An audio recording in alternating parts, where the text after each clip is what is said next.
talked about hell being the truth, heaven being the truth. Indeed, Jesus is the truth. There's nothing wrong with that. And all Muslims believe that.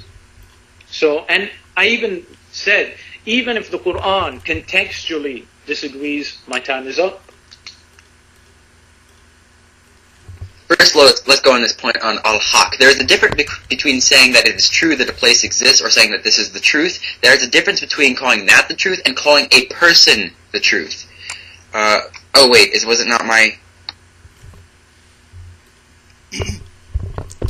Okay, I just wanted to let you guys know that the crossfire section is over, and next we will be having the 3-minute closing statements. And Kabane, you're next for your closing statements. Are you ready?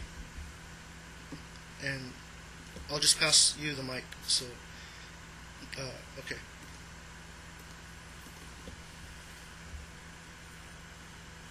Oh, I thought I was going last because I went first in the actual opening, but whatever, I'll go first. Well, actually, I'd actually rather you go first, so go ahead.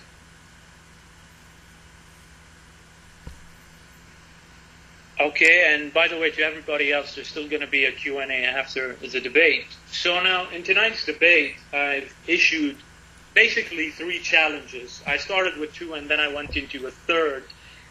And none of these challenges have been met. Not a single explicit verse has been brought. He keeps talking about the wisdom of God, the Word of God. Indeed, ladies and gentlemen, the Word of God is His wisdom, His power, and His purpose, etc., etc. That's what the Jews believed about the Word of God and the wisdom of God. Go ask any Jew today, and they can even bring you their own Jewish books. No Jew believes that the Word of God or the wisdom of God equals another God, a distinct God that is Jesus. And he even agreed with me. He said, yeah, the Jews didn't believe the Word would be incarnated as the God-man. So none of those challenges were met. Now what about another point?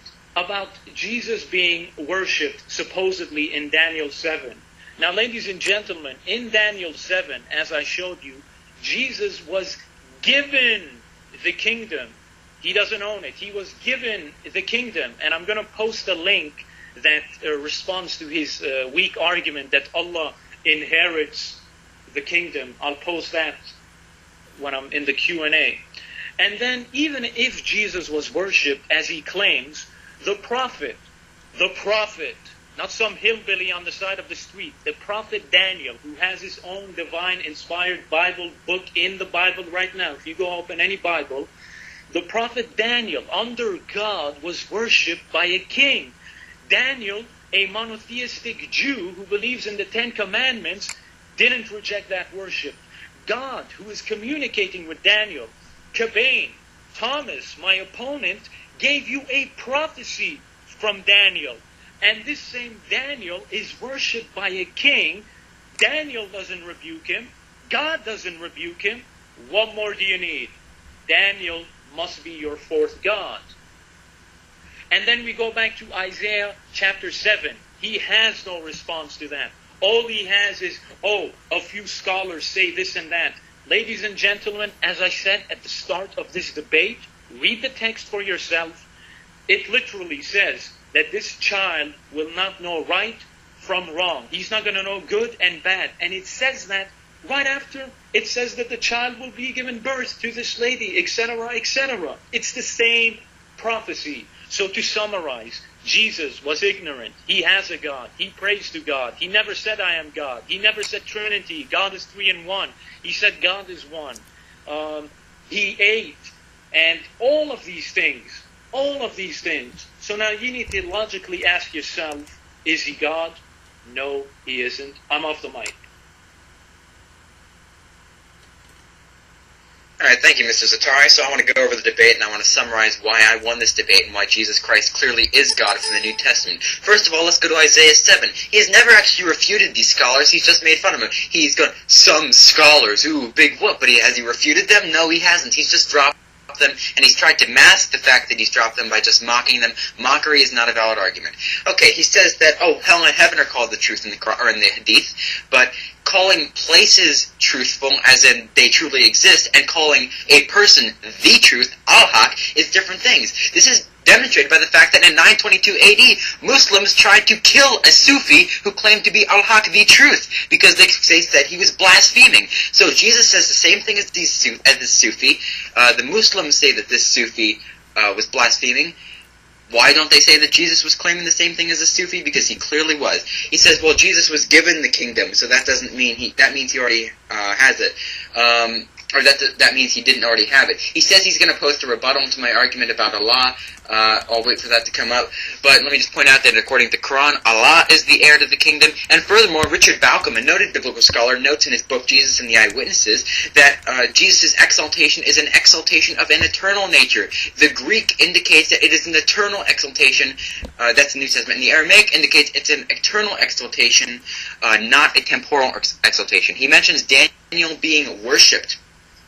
And he says, they don't object. There's a difference between not objecting to worship being given, and there's a difference between that and actually encouraging the worship. If God encouraged the worship of the prophet Daniel, you would have a point, but he doesn't. In the prophet Daniel chapter 7, God encourages the worship of the Son of Man. Would God encourage the worship of a pagan god? No.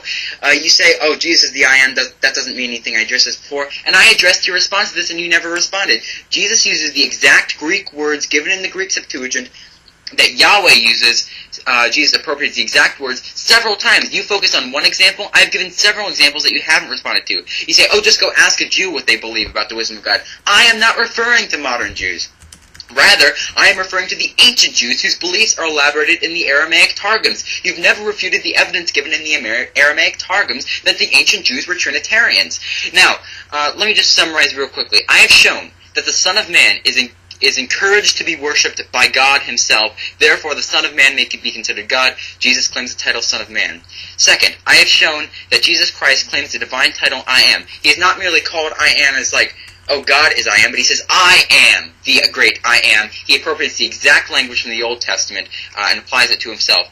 And finally, Jesus claims to be the wisdom of God, and in the Old Testament, Abraham calls the wisdom of God Yahweh himself. So therefore, because Jesus is the wisdom of God, and the wisdom of God is Yahweh, Jesus clearly claims to be Yahweh. Thank you very much for listening to the debate, and I will now cede the mic to Q&A.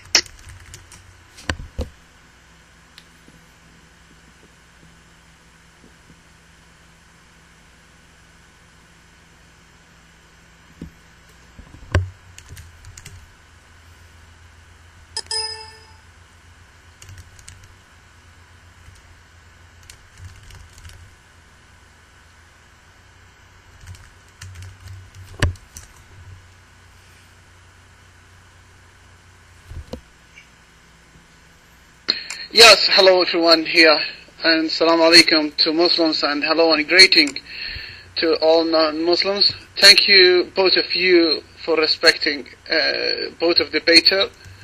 Let me respond, if I can ask my question now. Now, the question about Allah and the Quran. Let me show you. Jesus not more than a prophet, according to the Quran. Yes. Yes, Sultan.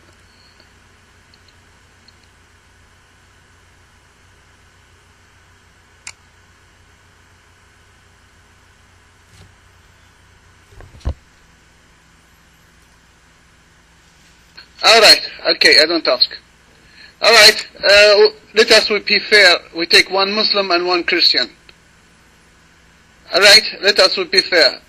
Okay, one Muslim and one Christian. MK, you can choose one Christian, and me I choose one Muslim. Is okay? Because I cannot know all the people in the text. And only the person you know him, you can undot him. Okay? It's fine with you, MK. And both of the beta. Alright? Now I will choose Muslims 25:15. Muslim. Alright? Muslim, let me remove that dot. Muslim, do you hear me, brother? Muslim 25. Yes, I'm ready for the question, Akhi.